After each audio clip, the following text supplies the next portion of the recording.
Bismillahirrahmanirrahim. Assalamualaikum warahmatullahi wabarakatuh. Alhamdulillahirrahmanirrahim. Puji dan syukur kita aturkan atas kehadirat Allah Subhanahu wa taala. Karena atas dan berkat dan rahmat Allah sama-sama kita bisa hadir bersama untuk melakukan diskusi tentang materi dari tugas kali ini. Salawat serta salam terlupa pula kita kirimkan atas junjungan Nabi besar kita Nabi Muhammad SAW.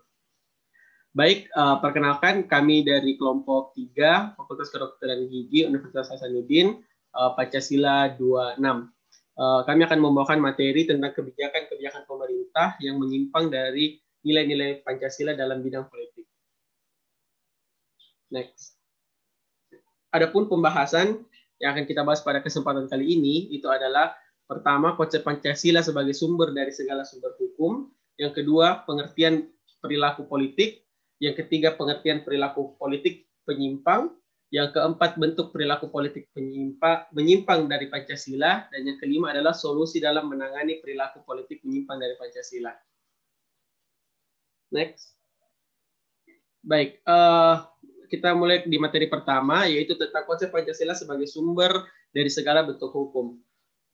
Menurut Hans Nawiaski, ini ada terbagi 4 seperti yang ada di dalam slide. Yang pertama adalah yang berupa norma dasar bernegara atau sumber dari segala hukum.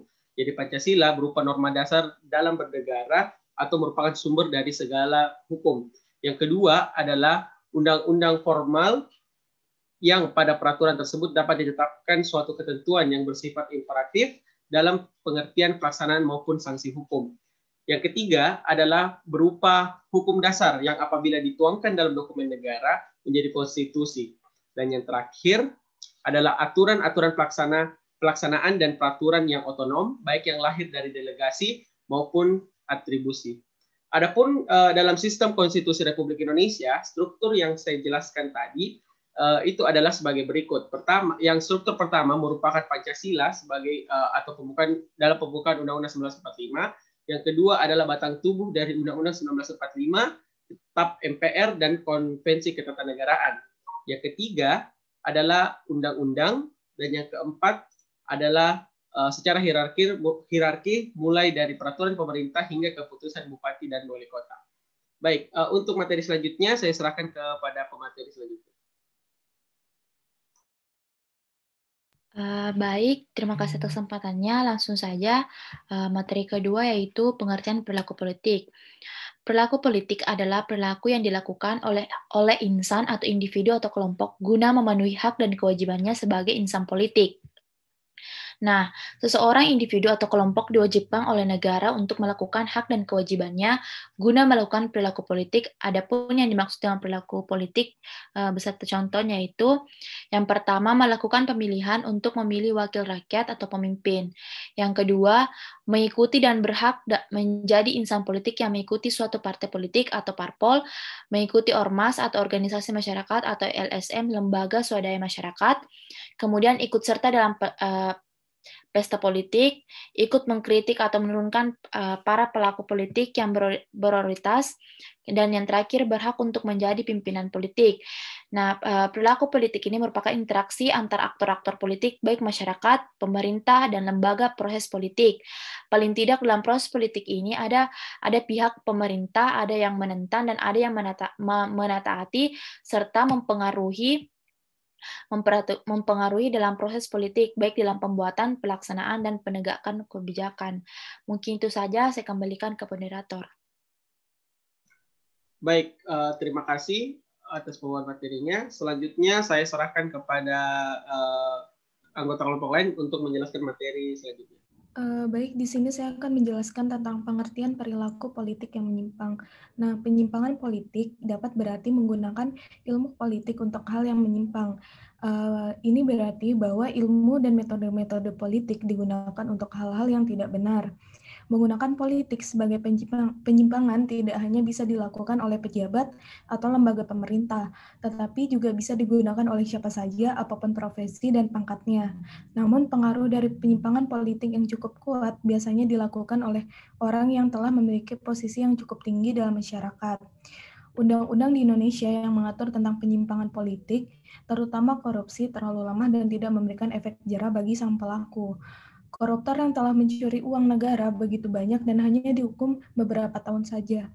Hal ini diperparah dengan lembaga yudikatif yang gampang disuap, yang menyebabkan hukuman sang koruptor menjadi berkurang. Denda yang diberikan pun tidak sebanding dengan uang yang telah dikorupsi, sehingga setelah keluar dari penjara, sang koruptor tetap kaya dari hasil korupsinya. Sekian dari saya kembalikan kepada moderator. Baik, terima kasih atas pemaparan materinya. Untuk materi selanjutnya, saya persilakan.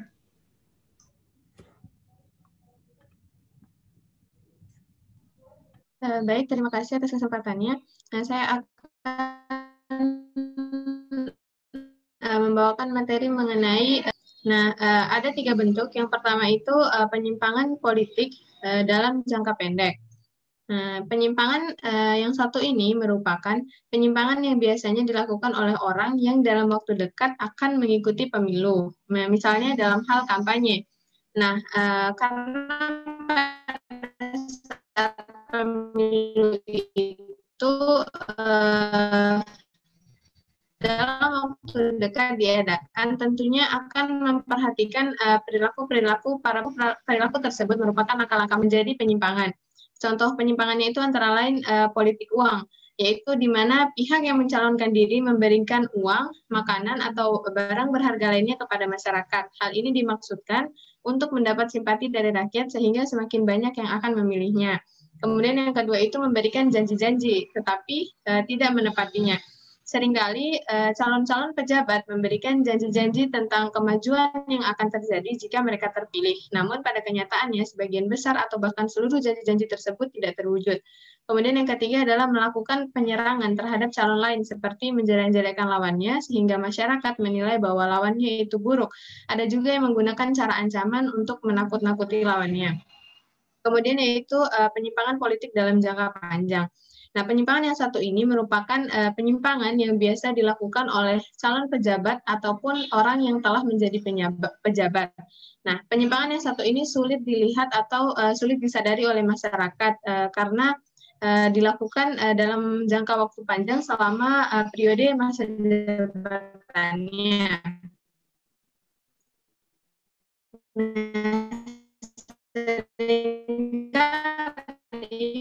Para politikus itu menyiasati penyimpangannya dengan cara berpura-pura bertindak sulitkan pemerintah, tugas dan kebijakan terpecahkan. Kemudian selanjutnya yang terakhir adalah penyimpangan dalam sistem politik. Nah, penyimpangan dalam sistem politik ini adalah penyimpangan yang dilakukan oleh seseorang melalui kewenangan yang dimiliki. Ia mendapatkan faktor penyebab dari penyimpangan dalam sistem politik ini. Yang pertama itu adalah ketidaktahuan tentang tugas dan wewenang yang dimilikinya. Ada kalanya seseorang pejabat tidak mengetahui kewajibannya sesuai jabatannya. Hal tersebut menyebabkan dirinya tidak berhasil dalam memimpin dan segala tindakannya tidak sesuai dengan kewajiban-kewajibannya.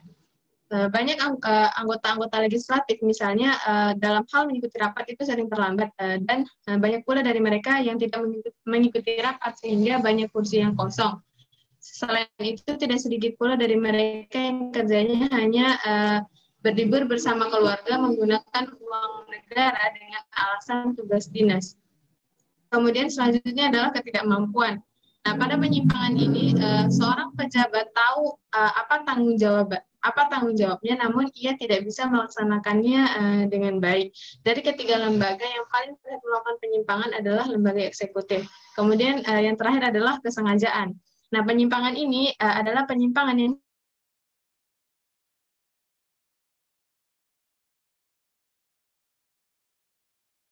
pejabat publik, baik politikus maupun memperkaya diri atau memperkaya mereka yang dekat dengannya dengan menyalahgunakan kekuasaan publik yang dipercayakan kepada mereka. Kemudian adalah kolusi. Kolusi adalah pemufakatan atau kerjasama secara melawan hukum antara penyelenggaraan negara dan pihak lain, masyarakat dan atau negara.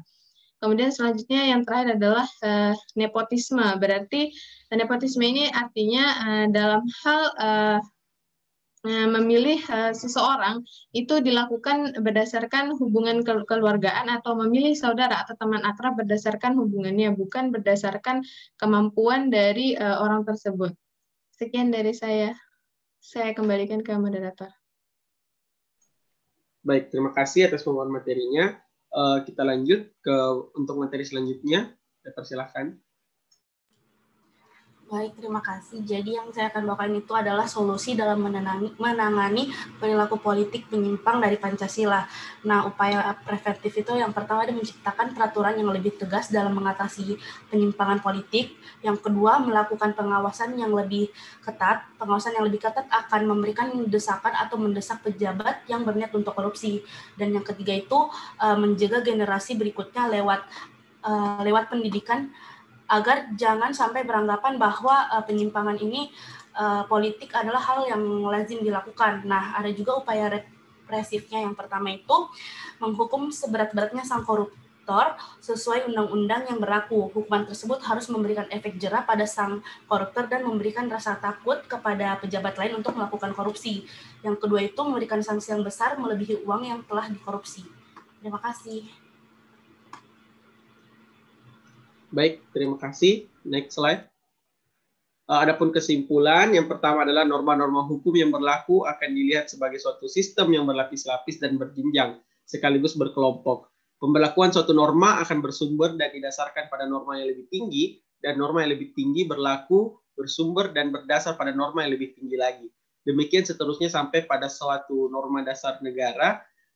Secara hierarki tersebut, ahli ilmu perundang-undangan Indonesia banyak melihat Pancasila sebagai stat fundamental Rom, yaitu sumber dari segala sumber hukum. Yang kedua adalah dalam penerapan Pancasila sebagai sumber hukum, seringkali terjadi penyimpangan di berbagai bidang, khususnya bidang politik. Perilaku politik adalah perilaku yang dilakukan oleh insan atau individu atau kelompok guna memenuhi hak dan kewajibannya sebagai insan politik. Nah, peran pemerintah sangat penting. Pemerintah harus menciptakan peraturan yang lebih tegas dan kuat dan lebih menegakkan hukum. Diperlukan pula pengawasan yang ketat untuk mengunci gerak koruptor dalam pelaksanaannya. Koruptor harus dihukum sesuai dengan ketentuan yang berlaku. Next.